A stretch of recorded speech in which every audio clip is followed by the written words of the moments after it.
Esse vídeo é uma continuação, parte 1 nos comentários. Kodo tenta ajudar a cobra, dando-lhe várias explicações sobre o porquê isso aconteceu, mas cada razão que ela dá leva ela a uma trama vazia. Aproveita e comenta aí, #animes, para ter uma surpresa, e me segue para ajudar. Então ela dá mais uma razão para explicar o porquê ela fez isso, e explica à cobra que tudo começou com seu ex-namorado, Mashai, que morreu nos braços de outra mulher, e essa mulher era sua colega de trabalho. Depois que Mashai morreu, foi dito que, enquanto trabalhava para Hiro, ele brincava com alguns números e desviou uma grande quantia de dinheiro para sua conta. Ele sabia que o chefe descobriria, e não tinha onde esconder o dinheiro. Ele e sua colega de trabalho eram as únicas duas pessoas que sabiam disso. Então, eles concordaram em morrer juntos na banheira. Na época em que isso aconteceu, Tanya estava grávida e achava que estava carregando o filho do homem que acabou de traí-la. Mais tarde, ela teve um aborto espontâneo e, por despeito, jogou o feto não nascido no rio. Tanya seguiu em frente com sua vida, saiu da cidade e agora mora sozinha nos subúrbios. Anos se passam e Hiro visita sua casa e confessa a ela que foi ele quem desviou o dinheiro e que Mashai e sua colega de trabalho eram as únicas duas pessoas que sabiam disso, ameaçando tornar isso público. Por isso, ele os matou. Após ouvir sua confissão, ela se vingou do chefe e jogou o corpo dele no rio, esperando que a polícia procurasse em todo o rio na esperança de encontrar seu feto não nascido, que teve com Mashai. É por isso que ela sussurrou,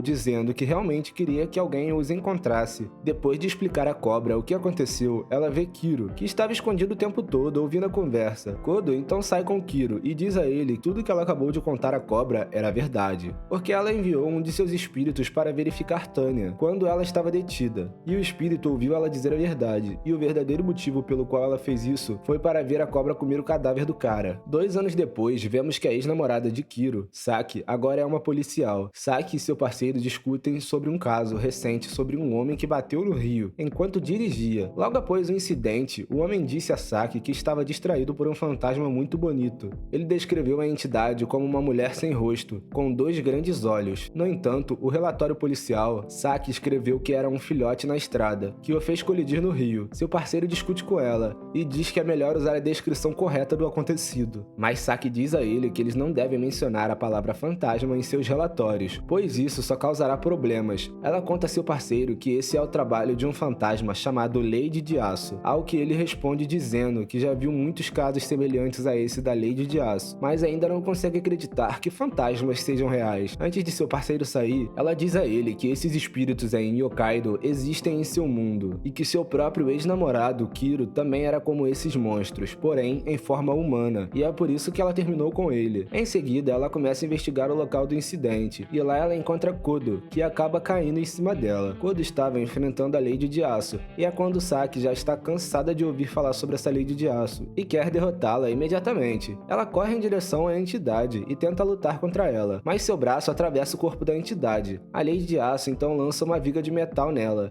e a derruba. Kodo acaba ajudando ela e entra em contato com a Lady de Aço, e logo em seguida o fantasma foge. Saki pergunta a Kodo por que ela foi capaz de atingir o fantasma, mas ela não. E então ela explica que ela não é como outros humanos. Kodo diz para Saki que ela precisa esquecer tudo o que aconteceu ali, e não envolver a polícia nisso, pois só causará mais problemas. Então Saki mostra sua placa de identificação, e diz que ela é uma oficial, oferecendo-se para levá-la de volta à delegacia para mais perguntas, e se oferece para cuidar dos ferimentos da luta. Mas depois de ver sua placa de identificação, ela lê o nome e percebe quem é, e fica chocada de ter acabado de conhecer a ex-namorada de Kiro. Então, Saki começa a expressar que se soubesse que era ela desde o início, também não teria ajudado da Senhora de Aço. Então Kodo fica irritada com Saki por ser rude, e elas vão para o apartamento de Saki. Kodo conta a ela que está namorando com Kiro agora, e que eles estão muito felizes e apaixonados. Ela mostra a foto deles juntos para Saki, mas depois de ver as fotos, Saki diz a ela que eles não deveriam estar juntos, pois ele parece muito infeliz, e infeliz em todas as fotos. Kodo discorda, mas Saki diz que ela saberia, já que foi ela quem namorou com ele por mais de 4 anos. Saki pergunta para Kodo por que Kiro não estava junto com ela na hora de enfrentar a Lady de Aço, e Kodo responde dizendo que ele desapareceu há cerca de 1 semana atrás, e a última coisa que ele fez foi enviar uma mensagem dizendo para não procurá-lo. Vou ficando por aqui, família. Comenta e me segue aí para eu continuar. Valeu!